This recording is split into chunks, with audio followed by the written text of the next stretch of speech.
Welcome to the fourth video in the Russian helmet ballistic test battery. If you haven't seen the previous helmet tests, I would highly recommend watching them in the order that they were released to better develop an understanding of the test itself and what the results mean. Here's some graphs for the nerds. And if you'd like to see the results before the videos are posted, join my Patreon where I've uploaded them. I've mentioned several times that I have a bias against ClassCom products like the Masca for their cheapness. But that steel Masca that we tested not only surpassed the titanium K6 in terms of protection, but so far has been the best performing helmet out of the 4 we've tested. In this video we're going to take a look at the Masca's direct replacement, the ZSH-1-2. The ZSH-1-2 has been serving Russia's MVD and later Rus Guard troops for over 20 years. Out of all Russia's bubble helmets, the ZSH-1-2 has been produced in the greatest numbers. And that's no wonder considering that it's a very cheap composite helmet consisting of an aluminum alloy layer with internal aramid fiber. Just like with the Masca, I've carried a bias against the ZSH helmets for a while, as their GOST-1 Makarov rated visor is fairly brittle and has a habit of cracking if it isn't protected in transit. But that's somewhat typical of polycarbonate visors, and honestly, I've been humbled since the Masca's test. This video wouldn't have been possible without generous support from Commando Store. They provided the funding for many of the helmets, 357 Magnum, and the 5.7 with armor-piercing ammunition. Commando Store sells a lot of military surplus items of all kinds, including my mascot, Gondola. You can find him and more on their website, commandostore.com.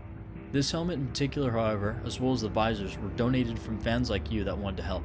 Thank you Jeremy, Kai Williamson, and Luke Slee for your donations to this test. If you have any Russian helmets, body armor, or armor-piercing ammunition that you'd like to donate, please send me an email at bbgunbb@gmail.com. The ZSH-1-2 was the helmet I agreed to trade for a second K6 visor for that repeat test. However, if you comment below, you'll be entered in a giveaway for a mystery helmet. Best of luck. Let's get started with 9x19mm. Looks like ricochets are back on the menu. You get a pretty good look at the flattened 9mm round after the impact. No deformation and no penetration. Moving on to 357 Magnum. Another ricochet, but this time a bit more interesting. The aluminum layer has cracked under the pressure, but the bullet didn't make it through, and the deformation to the aramid is very minor. Moving on to 5.7 AP. It's like the bullet just appears on the helmet. I really should save some money for a better slow motion camera, and look at that. Very similar to the K6 helmet's results. The bullet has gone through the metal layer, getting stopped by the aramid underneath. No penetration and very little deformation. And so with that we go to 5.45. After the previous tests, we decided to push it back to 50 feet. Admittedly, I hit a little to the right of what I was aiming at. Camera probably didn't catch it that well, but it doesn't matter, it went through. No, it didn't. No, it didn't go through! At first glance, it looks like a clear penetration, but when I took a look on the inside of the helmet, I was shocked to find that it was not. The ZSH-1-2 has indeed stopped a 5.45 round. But don't get too excited. Remember that this round is a simple lead FMJ with no steel core, and it's being fired from a short barrel with around 500 less feet per second than a full-size 74 rifle. We also gave the helmet around 30 more feet than the K6 test, and we hit it at a slightly more sloped point. While this is indisputably an impressive show by the helmet, the round still went through the metal layer. If we repeated the shot with the same circumstances, only replacing our solid lead round with any number of steel core projectiles that are standard use for the Russian army, the helmet would undoubtedly fail. We will follow up this non-penetrating shot with another 5.45 shot at closer range. But before that, we had a random encounter. At this point, a number of other shooters had joined us at our test site. One man bet us that his 12-gauge rifled slug round would be the best thing to crack open the helmet. The round has 300 buckshot pellets and a slug. The 1-ounce Winchester PDX slugs strike with around 1,300 foot-pounds of force. That's 400 more pounds of energy than what the 5.45 round strikes with. One annoying commenter said that these helmets wouldn't survive a single hit from a 44 Magnum. Well, I'm sure this slug will be enough to satisfy that theory.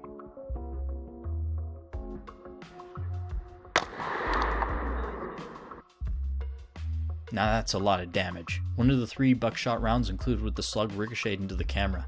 The round has cratered the aluminum shell, but did it penetrate, or at least deform the inner aramid enough to kill? Probably not. I can feel the bulge strongly when I wear the helmet, and it might have knocked you out, but the deformation isn't deep enough. I kinda knew this would happen though. I don't think the rifled slug could make it through any of the helmets that have air mid. The woven fibers are generally better against projectiles that hit with high energy than ones with high velocity.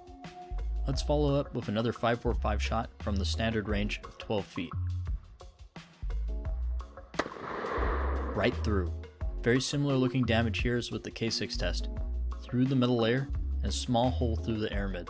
The blame for the first shot failing to penetrate is a combination of the higher sloping angle and the slight distance increase reducing velocity. It's almost like I chose specifically to use this crank because I knew it was just at the limit of what the helmets would be able to survive. It would be crazy if the parameters of this test were intentional, and I happen to be a subject matter expert on Russian body armor. Yeah. Anyway, let's move on to the visors.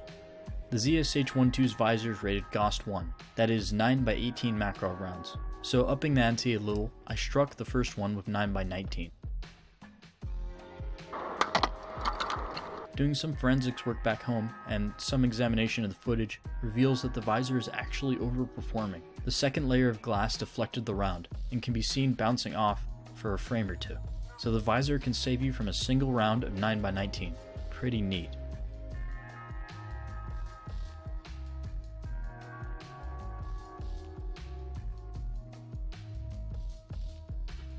The second shot was taken with 5.7 AP. It'll obviously penetrate, but I wanted to see what it would do on the first impact of a mostly intact visor. Some interesting deflection here, probably due to the fact that it hit at a curved section of the visor. I won't say that most penetrating shots will be deflected away from your face, but it does prove that there's a chance. And that concludes the ZSH-1-2 test. It performed excellently among the other Russian bubble helmets tested so far. A composite shell made of metal and air mid fabrics provides a formidable barrier to ballistic threats, even when the metal is just cheap aluminum alloy. As always, thank you for watching, and don't forget to leave a comment to be entered in the giveaway for a random Russian helmet. If you have any armor-piercing rifle ammunition, I am in desperate need. Consider donating it for future testing.